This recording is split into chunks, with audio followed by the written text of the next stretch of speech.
kami atas nama pimpinan daya. Pimpinan Balai Pengajian.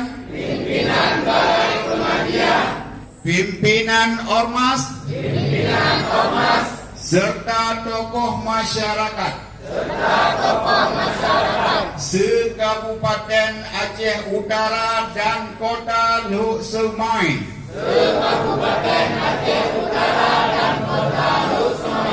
Serta perwakilan kabupaten kota lainnya di seluruh Nusantara khususnya Aceh.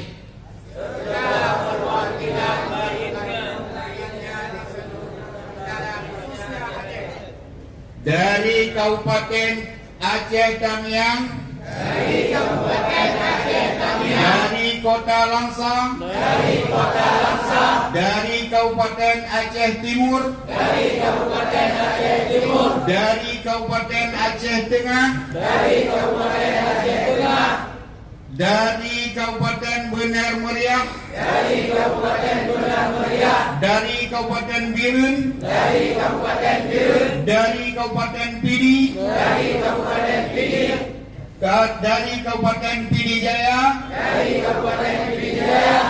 serta masyarakat, tokoh agama, tokoh adat lainnya.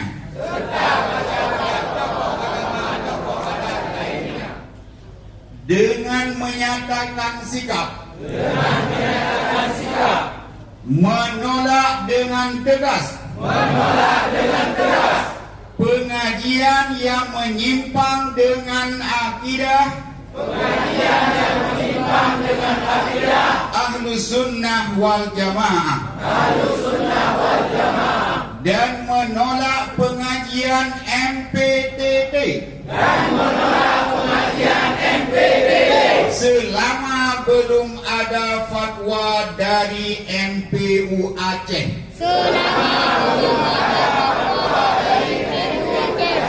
Allahu Akbar. Allahu Akbar. Allahu Akbar. Sekian dari kami selaku anak-anak Aceh dan anak-anak generasi akidah Islamiyah Ahlus Sunnah wal Jamaah. Billahi taufiq wal hidayah. Wassalamualaikum warahmatullahi wabarakatuh.